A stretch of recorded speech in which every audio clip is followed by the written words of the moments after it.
Hello friends, ఎలా ఉన్నారు? అయితే నేను ఈ ఛానల్ స్టార్ట్ చేసిన తర్వాత కొంతమంది తమ తమ ఆర్ట్ వర్క్స్‌ని నాకు పంపించి కొన్ని సలహాలు అడుగుతున్నారు. అది నాకు నిజంగా చాలా సంతోషంగా ఉంది. కొంతమందైతే హ్మ్, నేను ఉపయోగించిన టిప్స్ చాలా ఉపయోగపడుతున్నాయని చెప్తున్నారు. వాళ్ళకి నా ధన్యవాదాలు. అలాగే మీలో ఎవరికైనా ఏమైనా సందేహాలున్నా, ఎటువంటి డౌట్స్ ఉన్నా, లేదా ఈ బ్రష్‌ల గురించి మరి మరి ఇంకే ఇతర విషయమైనా సరే మీరు నన్ను కాంటాక్ట్ అవ్వచ్చు. ఇకపోతే ఈ ఈ వారం ఈ వీడియోలో సబ్జెక్ట్ వచ్చి ఇమాజినరీ ఇలస్ట్రేషన్. ఈ ఇమాజినరీ ఇలస్ట్రేషన్ అనేది చాలామందికి చాలా డౌట్స్ ఉంటాయి. అంతెందుకు నేను నా కెరీర్ స్టార్టింగ్‌లో ఈ ఇమాజినరీ ఇలస్ట్రేషన్ మీద నాకంత కాన్ఫిడెంట్‌గా ఉండేవాడిని కాదు. అంటే నేను అందరూ ఆర్టిస్టులు ఖచ్చితంగా ఏదో ఒక రిఫరెన్స్ ఫాలో అయ్యి, ఆ రిఫరెన్స్ ప్రకారం బొమ్మలేస్తారు అనే భ్రమల్లో ఉండేవాడిని. కానీ నిజానికి ఇలా రిఫరెన్స్ తీసుకొని వేసే బొమ్మల కన్నా, మనం క్రియేటివ్‌గా మన ఇమాజినరీ పవర్‌ని ఫుల్ పొటెన్షియల్‌గా ఉపయోగించి, మనం ఫుల్ కాన్ఫిడెన్స్‌తో గనుక ఇమాజినరీ వర్క్ చేయటం మొదలుపెడితే, అవి నిజంగా అద్భుతాలు సృష్టిస్తాయి. అది ఎలాగో తెలుసుకుందాం. అయితే ముందుగా మనకు కావాల్సిందేంటంటే, ఈ ఇమాజినరీ వర్క్ చేయటానికి కాన్ఫిడెన్స్. ఈ కాన్ఫిడెన్స్ ఎలా డెవలప్ అవుతుందంటే, మనం తరచుగా కొన్ని బొమ్మల్ని ఎటువంటి రిఫరెన్స్ లేకుండా మొదలుపెట్టి, అంటే థంబ్‌నెయిల్స్ తోటి స్టార్ట్ చేసి, వాటిని ఫినిషింగ్ చివరి వరకు తీసుకెళ్ళగలిగితే నెమ్మది నెమ్మదిగా మనం అంటే ఒక నెల, 2 నెలలు ఈ విధంగా ప్రాక్టీస్ చేస్తా ఉంటే మనకి ఖచ్చితంగా కాన్ఫిడెన్స్ పెరుగుతుంది. అంటే మనం అనుకున్న బొమ్మని అనుకున్నట్టు వేయగలిగితే మనం సక్సెస్ అయినట్టు లెక్క. ఇహ ఈ యాక్చువల్ ప్రాసెస్‌లో మనకి మరొక ముఖ్యమైన విషయం ఏంటంటే డీవియేషన్. మనం ముందుగా ఒకటి అనుకున్న తర్వాత మనం చాలా జాగ్రత్త పడాల్సిన విషయం ఏంటంటే, మన సబ్జెక్ట్‌ని డీవియేట్ అవ్వకుండా చూసుకోవటం. ఎందుకంటే ఇవాళ రేపు ఈ సోషల్ మీడియా గానివ్వండి, లేదా ఈ ఇంటర్నెట్ వచ్చిన తర్వాత మనకి చాలా రకాలైనటువంటి ఇన్‌స్పిరేషన్స్ మనకి చాలా అందుబాటులో ఉన్నాయి. ఇవి మనం స్టడీ చేసేటప్పుడు వరకు ఎటువంటి ప్రాబ్లమ్ లేదండి. కానీ వన్స్ మనం బొమ్మలు స్టార్ట్ చేసిన తర్వాత ఈ రకమైన డీవియేషన్స్ మన్ని మన ఏకాగ్రతని చెడగొట్టకుండా ఉండేలా చూసుకోవాలి.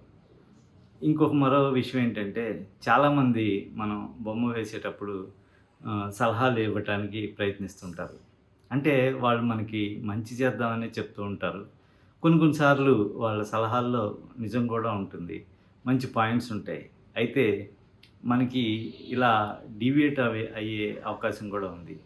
సో, ముందు మనం అనుకున్న బొమ్మని మనం అనుకున్న రీతిలో వచ్చేలాగా దాన్ని చివరి వరకు తీసుకెళ్లాల్సిన బాధ్యత మనదే.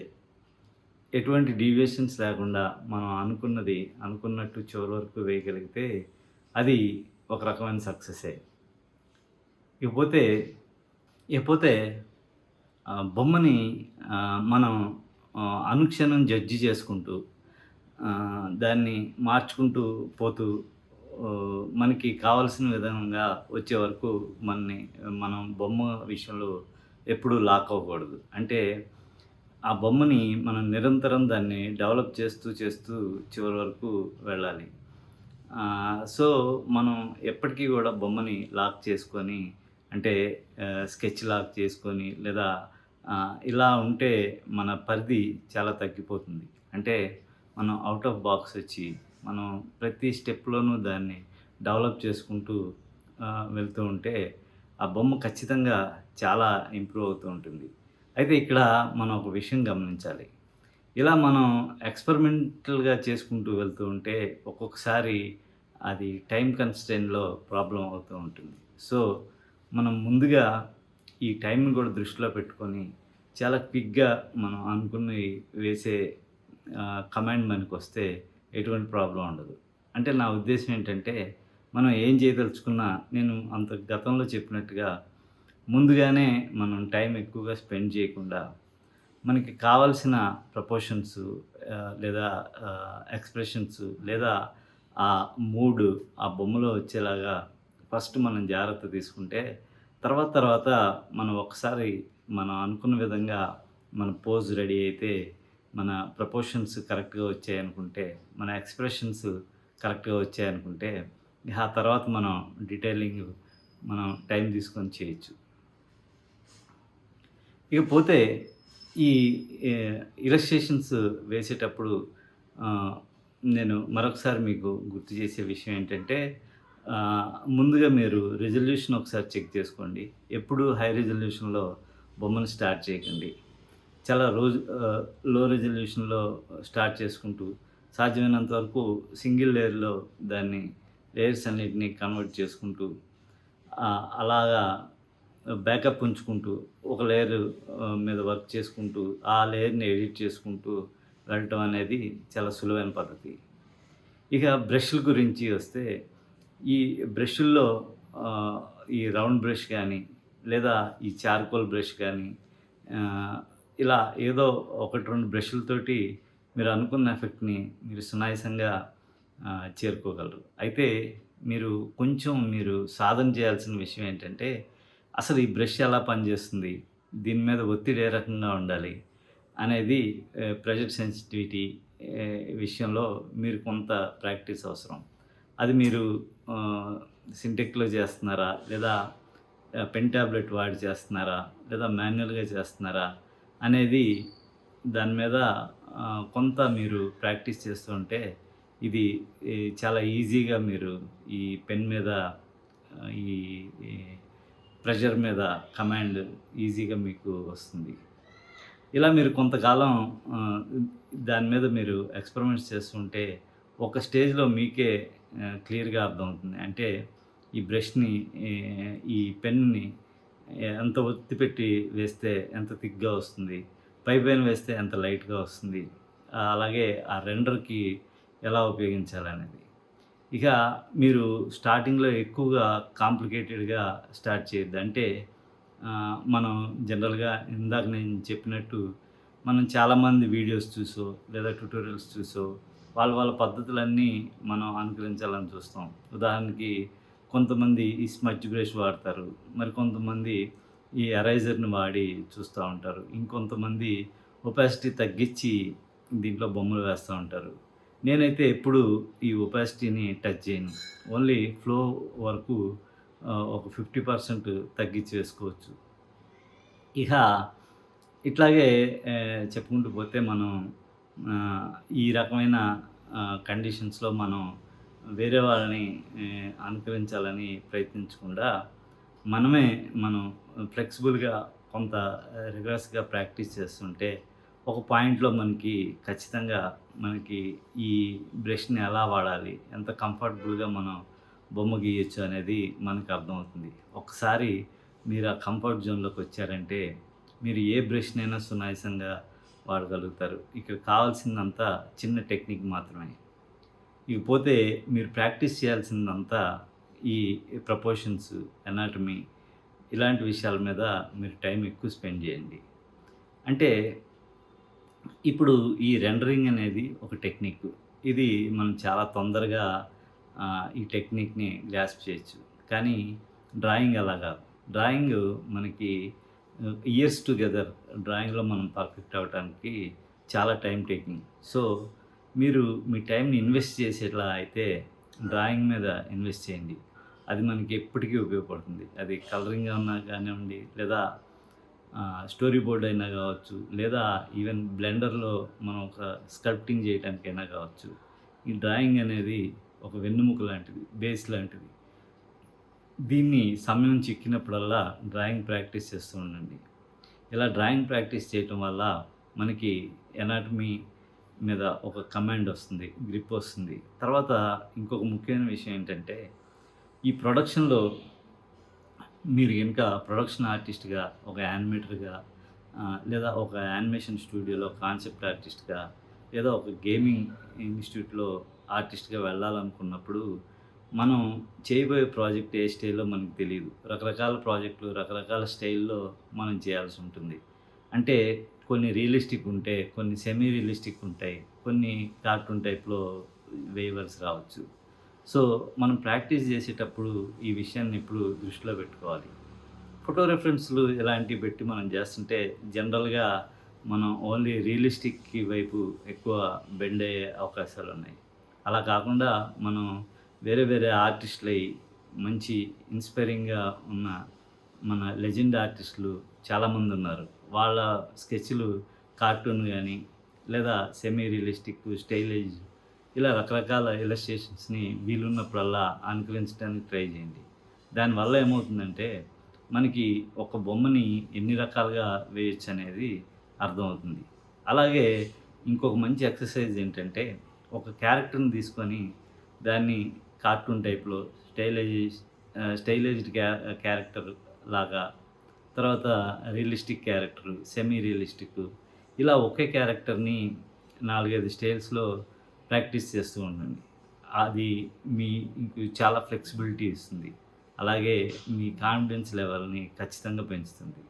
ఈ నేను చెప్పిన ఈ టిప్స్ మీకు ఖచ్చితంగా ఉపయోగపడతాయని నేను అనుకుంటున్నాను. ఇక నేను వేసిన ఒక ఇలస్ట్రేషను అప్పట్లో నేను దీన్ని వీడియో తీయలేకపోయాను. కానీ దాని లేయర్స్ ఆ ఫోటోషాప్ లేయర్స్ మీకు ఎక్స్‌ప్లెయిన్ చేయడానికి ప్రయత్నిస్తాను. అంటే ఒక స్కెచ్‌ని నేను ఒక మైథలాజికల్ సబ్జెక్ట్‌లో ఒక స్కెచ్‌ని నేను కంప్లీట్‌గా ఎలా పూర్తి చేశాననేది ఈ వీడియోలో చూద్దాం. ఇది నేను ఒక 4, 5 థంబ్‌నెయిల్స్ నుంచి ఒక థంబ్‌నెయిల్ సెలెక్ట్ చేసుకొని దీన్ని ఈ రకంగా ఇమాజినరీగా, కంప్లీట్ ఇమాజినరీగా ఒక స్కెచ్ వేసుకున్నాను. ఇది స్కెచ్ చేసుకునేటప్పుడు నేను ఊహించింది ఏంటంటే, ఒక చిన్న స్టోరీ లైన్ అనుకున్నాను. పరశురాముడు లాంటి ఒక క్యారెక్టర్ దగ్గరికి ఒక యువరాణి వచ్చి ఒక సంధి గురించి మాట్లాడుతుంది. ఇది నేను అనుకున్న లైను. ఈ మైథలాజికల్ లైన్ని బేస్ చేసుకొని ఇమాజినరీగా ఒక స్కెచ్ ఈ రకంగా వేసుకున్నాను నేను. ఈ స్కెచ్ వేసుకునేటప్పుడు నేను దీని గురించి పెద్దగా స్ట్రగుల్ అవ్వటం కానీ, లేదా దీనిలో చాలా పర్ఫెక్షన్ ఉండాలని ఎనాటమీ లేదా ఇంకా దాని ప్రపోర్షన్స్ కానీ ఇవి పెద్దగా ఆలోచించలేదు. నేను జస్ట్ ఒక మూడ్ అనుగుణంగా చాలా క్విక్గా ఒక స్కెచ్ వేసుకున్నాను. ఇది నా మొదటి స్టేజీ. ఇక దీన్ని నేను ఎక్కడి వరకు ఎలా తీసుకెళ్ళాను అనేది ఈ జర్నీని నేను ఇప్పుడు మీకు చూపిస్తాను. దీని తర్వాత నేను దీనికి లైట్గా కలర్స్ అప్లై చేశాను.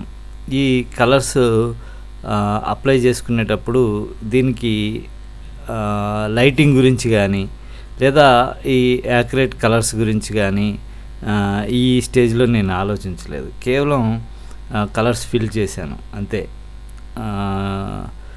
ఇలా స్కెచ్ మీద కలర్స్ ఫిల్ చేసుకుంటూ వెళ్ళి ఇక్కడ నేను ఒక అమ్మాయి రెఫరెన్స్ తీసుకున్నాను. ఎందుకంటే నాకు ఈ అమ్మాయి బ్యాక్ సైడ్ అనాటమీకి కొంత రెఫరెన్స్ ఉంటే ఈజీగా ఉంటుందన్న ఉద్దేశంతో ఈ అమ్మాయి రెఫరెన్స్ తీసుకున్నాను. నాకు మెయిన్గా వెనకాల బ్యాక్ ఆమె వీపు దగ్గర ఎనాటమీ కోసం తీసుకున్నాను. ఇక మిగతాది ఈ సాధువు కానీ ఇంకా దేనికి నేను ఇమాజినరీగానే మొదలుపెట్టాను. ఇక ఇక్కడికి వచ్చేపాటికి మీరు చూస్తే ఇక్కడ నేను దీనికి ఏమన్నా పర్స్పెక్టివ్గా లైన్స్ ఈ పర్స్పెక్టివ్ లైన్స్ తీసుకున్నాను. పర్స్పెక్టివ్ ఇది నాది పాయింట్ అండి, సింగిల్ పాయింట్ పర్స్పెక్టివ్. ఇది హార్జన్ లైన్. ఇక్కడ నుంచి నేను ఉజ్జాయింపుగా ఒక చిన్న బీజీలాగా గీసుకున్నాను. అంటే ఒక కర్టన్స్ ఉంటే ఎలా ఉంటుంది, ఒకవేళ ఇది ఇండోర్ అయితే దీనికి ఏ రకంగా ఉంటుందనేది ఒక అవగాహన కోసం ఒక లైన్స్ గీసుకున్నాను. Just perspective lines. తర్వాత ఇక్కడ ఈ అమ్మాయికి కొంత నేను మొదట్లో ఎలా అనుకున్నానంటే ఇట్లాంటి జాకెట్ లాంటిది ఇట్లా ఓపెన్‌గా ఉండేలాగా అనుకున్నాను. అయితే నాకు ఇలాగా కన్నా జనరల్‌గా రాణులకి వాళ్ళకి వెనకాల ఒక రకమైన ఈ క్లాత్ వేలాడుతూ ఉంటాయి.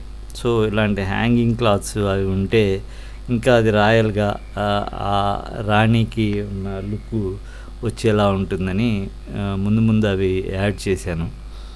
సో, ఈ లాస్ట్ స్కెచ్‌కి ఇక్కడికి మనకి తేడా చూస్తే జస్ట్ ఆ పర్స్పెక్టివ్ లైన్స్ యాడ్ చేశాను. తర్వాత ఈ అమ్మాయికి క్లాతింగ్‌కి కొంత టెక్స్చర్ లాగా ఇచ్చి ఫోల్డ్స్ అవి చూపించాను.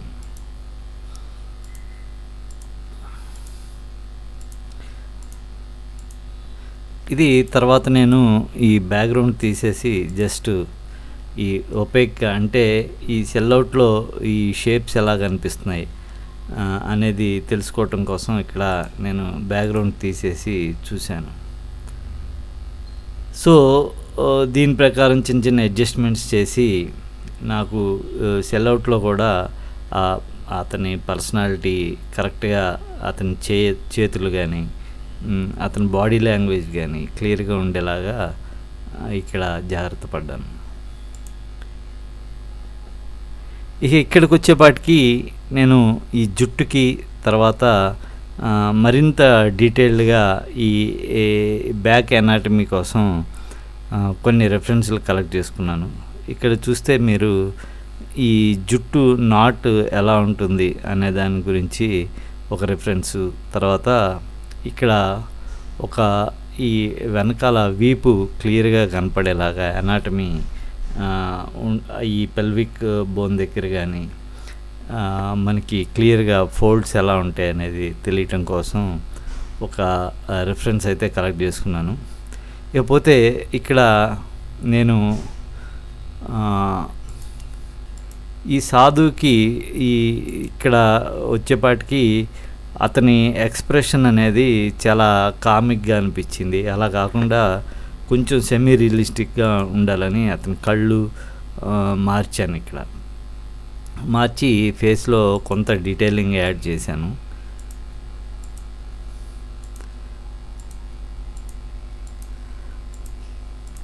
మీరు చూసినట్టయితే ఆ డీటెయిలింగ్ మీకు తెలుస్తుంది.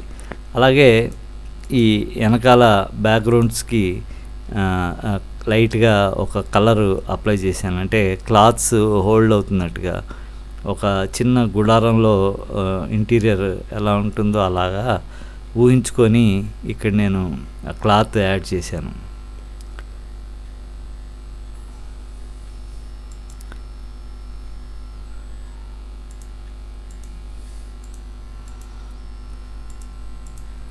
సో, ఇక్కడ ఆ ఒపాసిటీలో ఉన్నది కేవలం ఇక్కడ ఒపాసిటీ తీసేసి కంప్లీట్ ఫుల్ కలర్స్ ఎలా ఉంటాయనేది ఇక్కడ మనం చూసుకోవచ్చు. ఇక తర్వాత ఇక్కడ నేను ముందుగా ఈ అమ్మాయికి మామూలు శారీ లాగా అనుకొని ఈ నాట్ వేయటం, ఈ శారీ లాగా అనుకోవటం, ఇదంతా ఒక స్టేజ్కి వచ్చిన తర్వాత చూస్తే ఇది నార్మల్గా ఉండే ఒక మామూలు సాధారణంగా ఉండే ఒక గృహిణి లాగా ఉంది. కానీ దీంట్లో నేను అనుకున్న స్టోరీ లైన్కి అనుకున్న విధంగా ఒక రాజకుమారి లాగా గెటప్ అయితే దీంట్లో నాకు అనిపించలేదు. అందుకనే తర్వాత దీనికి నేను ఏం యాడ్ చేశానంటే ఆమెకి ఈ ఆభరణాలు జనరల్గా వాళ్ళు చాలా రిచ్ దీంట్లో ఉంటారు కాబట్టి వాళ్ళకి హెవీగా ఉండే ఆర్నమెంట్స్, తర్వాత ఇంకా వాళ్ళ ఈ బట్టలు క్లాతింగ్ కానీ తర్వాత ఈ ప్రాప్స్ కానీ యాడ్ చేయాలని చూశాను. ఇక్కడ నేను ఈ క్లాత్ ఫోల్డింగ్స్ కోసం కొన్ని రిఫరెన్స్లు అయితే ఈ విధంగా కలెక్ట్ చేశాను. ఇవి మనకి జస్ట్ ఒక క్లాత్ ఎలా ఫోల్డ్ అవుతుంది, శారీ ఎలాగా రోల్ అవుతుంది అనేది ఒక చిన్న సపోర్టింగ్‌గా ఈ రిఫరెన్స్‌లు మనకి ఉపయోగపడతాయి. ఇహ ఇక్కడ నేను వచ్చేపాటికి ఇతని ఫేస్‌లో మరిన్ని డీటెయిల్స్ తీసుకొనొచ్చాను. అలాగే అతని వెపన్ అనేది కొంచెం బాగా ఎలివేట్ అయ్యే రకంగా దానికి కొంత టెక్స్చరు, డిజైన్ యాడ్ చేశాను.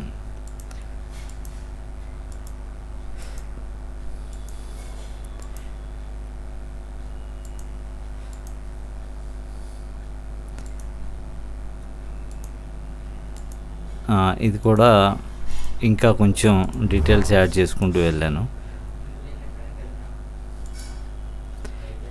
ఇక్కడ నేను ఇందాక అన్న విధంగా ఇక్కడి నుంచి నేను కంప్లీట్‌గా ఈ అమ్మాయి మోడలు నాకు అంతగా నా స్టోరీ లైన్‌కి తగిన విధంగా రావట్లేదని కొంత ఆర్నమెంట్స్ ఇవన్నీ యాడ్ చేసుకుంటూ వెళ్ళాను. అందులో భాగంగా ఈమెకి నేను ఇలాంటిది ఒక వడ్రాణం లాంటిది నడుంకి ఒక హెవీగా ఉండే ఒక ఆర్నమెంట్‌ని డిజైన్ చేశాను. సో ఇక్కడ మీరు కంప్లీట్‌గా చూడొచ్చు.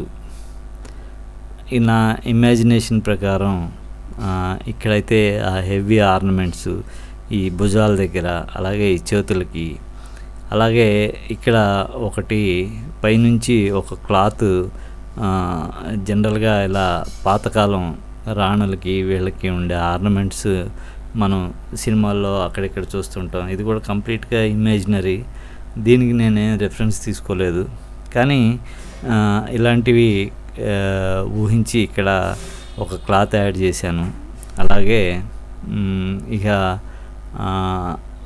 ఇతనిది కూడా కొంత ఇతని ఫేషియల్ ఎక్స్ప్రెషన్స్ కానీ, తర్వాత ఈ క్లాత్ రెండరింగ్ మీద కానీ కొంత ఫోకస్ పెట్టాను.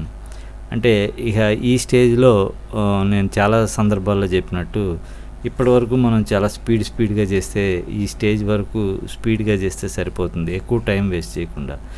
ఇక్కడ మనకి టైం అవైలబిలిటీని బట్టి ఈ స్టేజ్ నుంచి మనం ఎంత చక్కగా డీటెయిల్స్ యాడ్ చేసుకుంటూ వెళ్తే అంత బాగుంటుంది. ఈ లైటింగ్ కూడా నేను ఇది చాలా ఒక డ్రామాటిక్ లైటింగ్ నేను ఇక్కడ అప్లై చేశాను. ఎందుకంటే నేను ఊహిస్తున్నట్టు ఇది ఒక డ్రామాటిక్ సీన్. సో ఆ సీన్‌కి తగ్గట్టుగా ఇక్కడ చాలా హార్ష్ లైటింగ్ డ్రామాటిక్‌గా వచ్చేలాగా అప్లై చేశాను.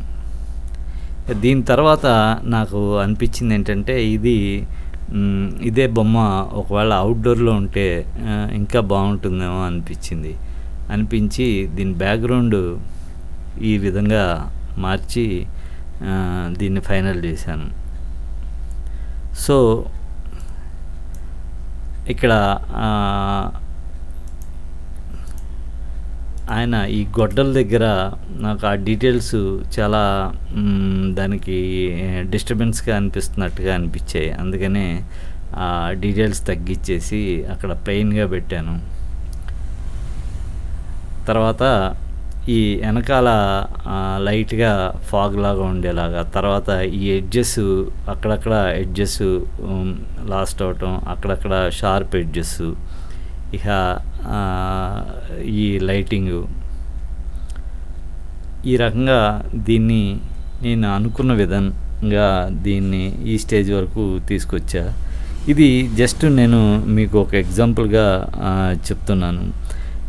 అంటే మనం ఒక ఇమాజినరీగా అనుకున్న ఒక స్కెచ్ని నేను సరదాగా మొదలుపెట్టిన ఒక చిన్న థంబ్‌నెయిల్‌ని ఈ స్థాయి వరకు తీసుకురావడం జరిగింది. దీన్ని చాలా దూరం తీసుకెళ్ళొచ్చు. అది డిపెండ్స్ ఆన్ మనకి ఉన్న టైం అవైలబిలిటీని బట్టి మనం దీన్ని డీటెయిల్స్ యాడ్ చేసుకుంటూ వెళ్తే నిజంగా అద్భుతంగా ఉంటుంది. సో ఇది ఫ్రెండ్స్, ఈసారి నేను మీకు చెప్పదలుచుకున్న టాపిక్ మీకు నచ్చిందనే అనుకుంటున్నాను.